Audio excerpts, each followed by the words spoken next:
Hello friends, Sankranti ആയിട്ട് നിങ്ങളെല്ലാവരും ദോശ ഇറച്ചിയൊക്കെ ഉണ്ടാക്കിയല്ലേ. ഞങ്ങൾ പിന്നെ ഒന്നാം തീയതി ആയിട്ട് ഒന്നും തന്നെ ഉണ്ടാക്കിയില്ല കേട്ടോ. പിന്നെ ഒന്നാം തീയതി അമ്പലത്തിൽ പോകണം, അവിടെ സദ്യ ഉണ്ട്. അപ്പോൾ അവിടെ കഴിക്കാൻ പോകുമ്പോൾ നമ്മളിവിടെ ഇറച്ചി വെച്ചിട്ട് എങ്ങനെ പോകണമെന്ന് വിചാരിച്ചിട്ട് ഞങ്ങൾ മേടിച്ചിട്ടുണ്ടായിരുന്നില്ല. അതുകൊണ്ട് രണ്ടാം തീയതി വൈകുന്നേരമാണ് ഞങ്ങൾ ദാണ്ട് ചിക്കൻ മേടിച്ചത്.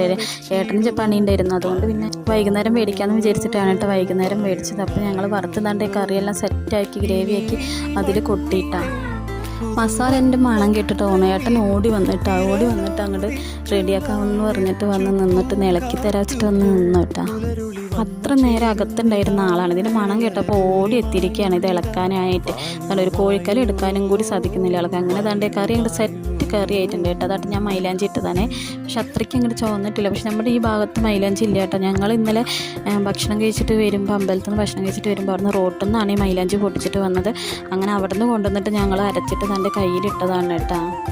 അപ്പോഴേക്കും എൻ്റെ അടിപൊളി മഴയായിരുന്നു കേട്ടോ. നല്ല മഴയായിരുന്നു. ആ മഴയത്ത് കറണ്ടൊക്കെ പോയിട്ടോ. അങ്ങനെ പിന്നെ ദോശയും ചിക്കൻ വറുത്തതും ചിക്കൻ കറിയും ഒക്കെ കൂടിയിട്ട് നല്ലൊരു പിടി അങ്ങോട്ട് പിടിച്ചില്ല, കുറച്ച് തന്നെ പിടിച്ചുള്ളൂ. കാരണം ഒരു 1.5 ദോശ കഴിക്കുമ്പോഴേക്കും എന്നെ വയറ് നിറഞ്ഞു. ബാക്കി ദോശ ഞാൻ ഏട്ടനെ കൊടുത്തു. പിന്നെ മോൾക്ക് ഭയങ്കരമായിട്ട് ഇഷ്ടപ്പെട്ടു. അവൾക്ക് ഇങ്ങനെ കറിയൊക്കെ വെച്ച് കഴിക്കാൻ ഭയങ്കര ഇഷ്ടമാണ്. എനിക്ക് പിന്നെ ഇങ്ങനെ വെറൈറ്റി ഇങ്ങനെ വെക്കാൻ എനിക്ക് ഭയങ്കര ഇഷ്ടമാണ് കേട്ടോ. അതുകൊണ്ട് ഞാൻ എന്തെങ്കിലുമൊക്കെ ഇങ്ങനെ വെറൈറ്റി ആയിട്ട് കണ്ടുപിടിച്ചിട്ട് ഇങ്ങനെ വെക്കും. പിന്നെ അമ്മ ദാണ്ട് ബാക്കിലിരുന്ന് കഴിക്കുന്നുണ്ട്, ഞാനും ഒപ്പം ഇരുന്ന് കഴിക്കുകയാണ് കേട്ടോ. എൻ്റെ ഈ ചെറിയ വീഡിയോസൊക്കെ കണ്ട് ഇഷ്ടപ്പെടുകയാണെങ്കിൽ എല്ലാവരും ഒന്ന് സപ്പോർട്ട് ചെയ്ത് കൂടെ കൊടുക്കണം കേട്ടോ. അതേപോലെ വീഡിയോസ് കണ്ട് കമൻറ്റ് ഇടാനും ലൈക്ക് അടിക്കാനും അതേപോലെ സബ്സ്ക്രൈബ് ചെയ്യാനൊന്നും മറക്കരുത്. എല്ലാവരും അതൊന്നും കൂടെ ചെയ്യണം. വീഡിയോസൊക്കെ ഇഷ്ടപ്പെട്ടാൽ അത് നിർബന്ധമായിട്ടൊന്ന് ചെയ്യുക.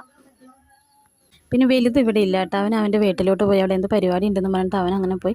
അങ്ങനെ പിന്നെ ഇന്നത്തെ ഇത്രയത്തെ വിശേഷം ഇത്രയേ